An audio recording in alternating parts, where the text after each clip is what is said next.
नमस्कार सर्वांना, कसे आहात सगळे? माझ्या यूट्यूब चॅनेलवर मी तुमचं सर्वांचं मनापासून स्वागत करते. सर्वप्रथम तुम्हाला सर्वांना आषाढी एकादशीच्या हार्दिक शुभेच्छा. आज मी तुमच्याबरोबर आषाढी स्पेशल साबुदाणा खिचडीची रेसिपी इथं मी करून दाखवणार आहे. चला तर आपण इथं सुरुवात करूया. आता इथे मी रात्री साबुदाणा भिजत घातलेला होता. बघा मस्त असा फुगलेला आहे साबुदाणा. आता साबुदाणा असा मी मोकळा करून एका प्लेटमध्ये काढून घेणार आहे.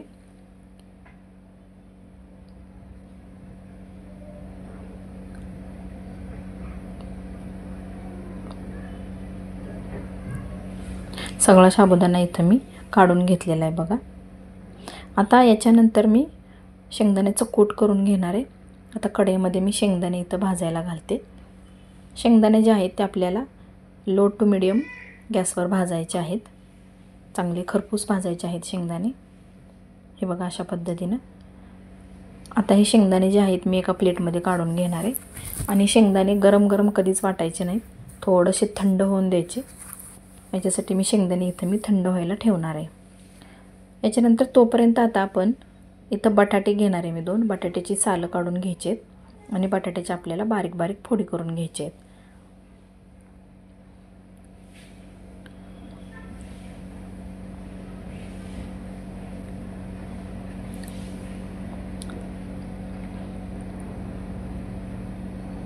हे बघा आता इथं मी सालं काढून घेते बटाट्याची.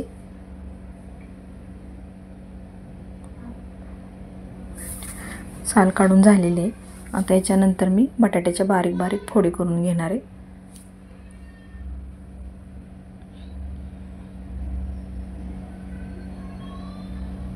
एवढ्या बारीक फोडी करायच्या आहेत, जास्त मोठ्या पण ठेवायच्या नाहीत. अशा पद्धतीने इथं बटाट्याच्या फोडी आपण करून घेणार आहोत.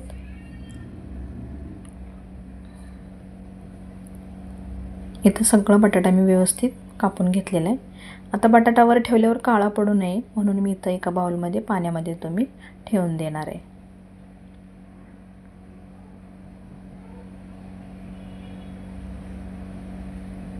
हे बघा अशा पद्धतीने इथं बटाट्याच्या फोडी करून झालेल्या आहेत. पाण्यामध्ये ठेवून देणार आहे. आता याच्यानंतर शेंगदाणे आपले तोपर्यंत थंड झालेले आहेत. आता शेंगदाण्याची मी इथं सालं काढून घेणार आहे. शेंगदाणे असे हातावर व्यवस्थित चोळून घ्यायचे, जेणेकरून त्याची साल निघाली पाहिजे. त्याची सगळी साल काढून झाले की व्यवस्थित मी त्याची साल काढून टाकून देणार आहे आणि हे शेंगदाणे आपले मी ठेवणार आहे. आता शेंगदाणे मी एका मिक्सरच्या भांड्यामध्ये काढून घेणार आहे. आता त्यातच मी हिरवी मिरची घालणार आहे. तर इथं मी 7 ते 8 बारीक हिरव्या मिरच्या घेतलेल्या आहेत. तुम्ही चवीनुसार कमी जास्त करू शकता. इथं आपल्याला शेंगदाणे आणि हिरवी मिरची याचं एकत्रित मिश्रण मिक्सरला वाटून घ्यायचं आहे. मिश्रण हे जास्त बारीक नाही वाटायचं, थोडं मोठंच वाटायचं आहे, कारण हे आपल्याला खिचडीसाठी हवं आहे. हे बघा अशा पद्धतीनं मी वाटून घेतलेलं आहे. आता हे जे वाटण वाटलेलं आहे ते मी एका त्या साबुदाण्याच्या प्लेटमध्ये काढून घेणार आहे.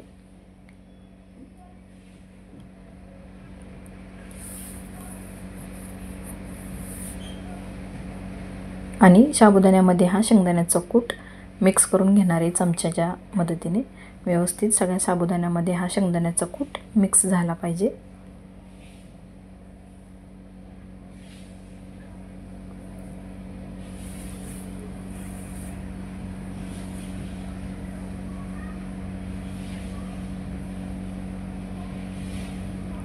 आता याच्यानंतर मी एक कढई घेणार आहे. कढईमध्ये तेल घालते आणि जो बटाटा मी पाण्यामध्ये ठेवला होता ते पाणी ओतून मी पूर्ण निथळून बटाटा इथं मी तेलामध्ये फ्राय करून छान असा शिजवून घेणार आहे.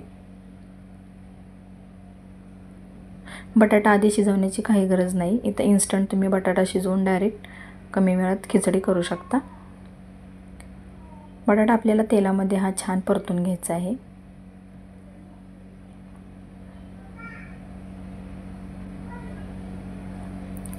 त्याच्यानंतर इथे मी आता चवीनुसार थोडं मीठ घालणार आहे बटाट्यासाठी. आणि पुन्हा एकदा व्यवस्थित मिक्स करून घ्यायचा आहे बटाटा.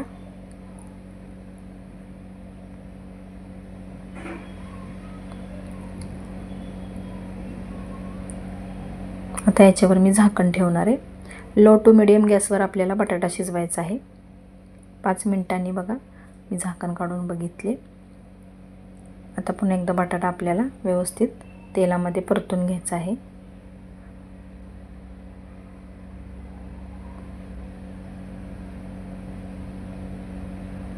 आता याच्यावर मी पुन्हा एकदा झाकण ठेवणार आहे बारीक गॅसवर 5 मिनिटासाठी. आता 5 मिनिटं झालेले आहेत. पुन्हा एकदा मी झाकण काढून बघते. पुन्हा एकदा आपला बटाटा हा मिक्स करून घ्यायचा आहे. पुन्हा एकदा झाकण ठेवणार आहे मी बारीक गॅसवर. झाकण काढून हे बघा आपला बटाटा इथं शिजलेला आहे का तुम्हाला चेक करून दाखवते. बटाटा इथं आपला शिजलेला आहे. आता एका प्लेटमध्ये मी हा बटाटा काढून घेणार आहे.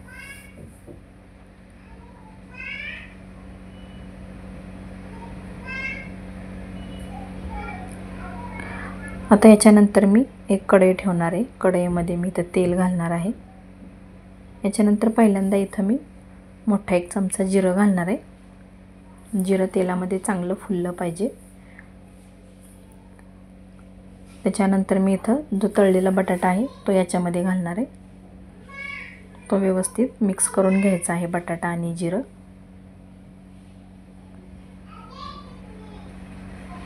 आता याच्यानंतरच जी आपण खिचडी मिक्स करून ठेवली होती साबुदाणा तो याच्यामध्ये मिक्स करून घ्यायचा आहे.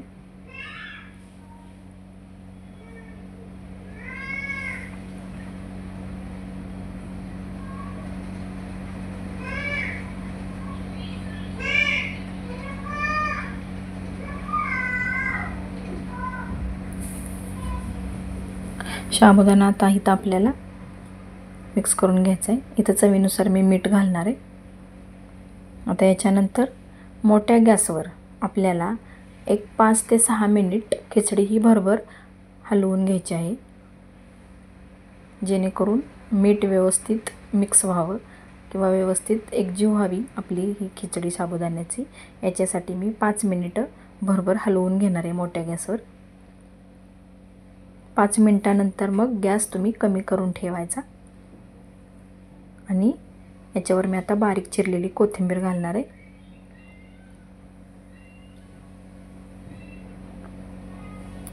आता पुन्हा एकदा मी व्यवस्थित मिक्स करून घेणार आहे साबुदाणा खिचडी.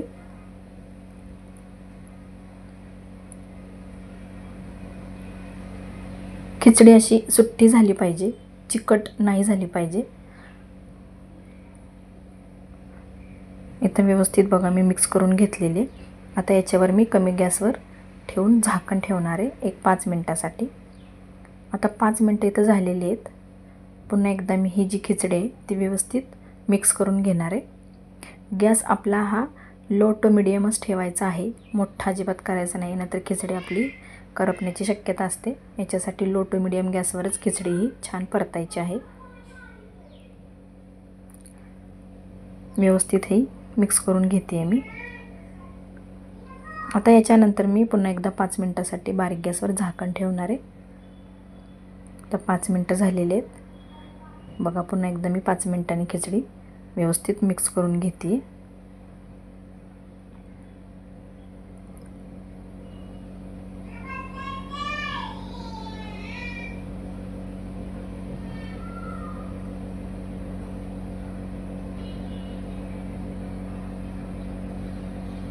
इथं बघा खिचडी आपली खाण्यासाठी तयार झालेली आहे.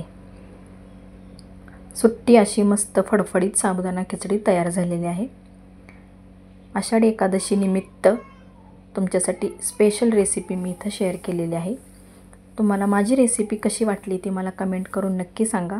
रेसिपी आवडली असेल तर लाईक करा, कमेंट करा आणि शेअर करा. आणि हो, सबस्क्राईब करायला विसरू नका. भेटूया अशाच एका नवीन रेसिपीमध्ये. तोपर्यंत धन्यवाद. रामकृष्ण हरी.